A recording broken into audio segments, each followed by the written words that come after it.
Hey, I am Tommy Man, and I'm just going to be showing off a tool that I've been working on for Unity. I'm calling it a 2.5D game tool at the moment that is liable to change.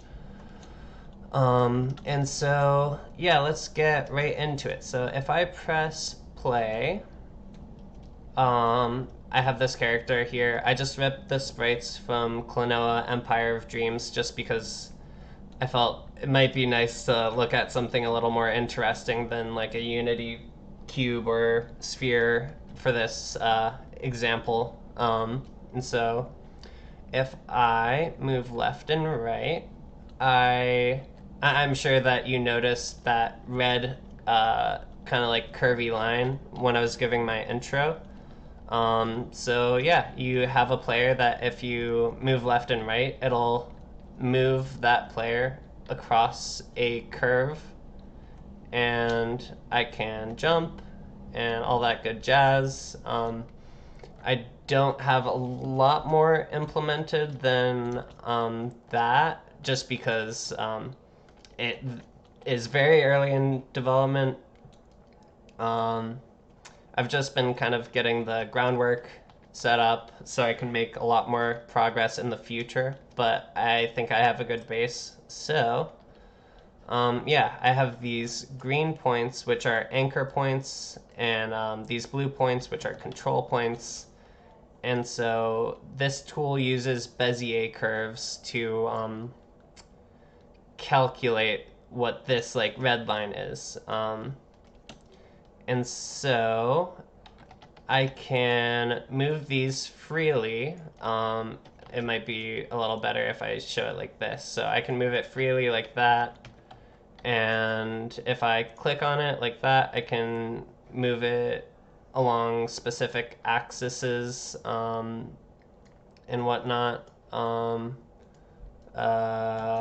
Let me, and so I have this point up in the air now, but if I wanted it to be back on the ground, I can hold control and move it, and then it is just raycasted from the camera to snap to the whatever surface my kind of like mouse point is like hovering over. And so, yeah, I showed you it moving along specific axes, and with this point clicked, I can now press I can press R, and that opens this rotational tool, and so I can rotate these. Oh, I should explain these white lines.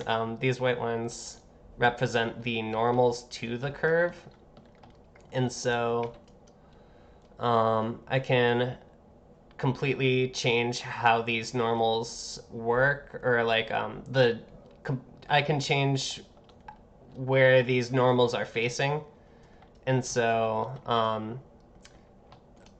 this normal is like faced upward, and then this normal that I've just rotated is more at a diagonal, and I can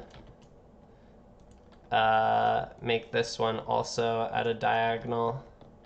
And then let's make this one go this way, just for why not.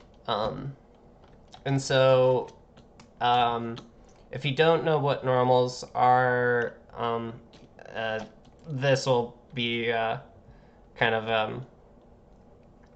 a good way to show how they work. So it just kind of like changes the direction.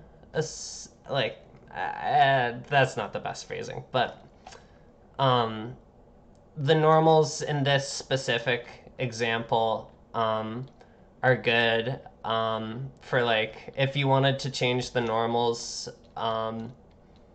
You can do that for like specific effects, like if you wanted like warping gravity, like kind of like in the Mario Galaxy games, how it has like shifting gravity. So you can change how gravity works by changing these normals essentially. And so Um, yeah.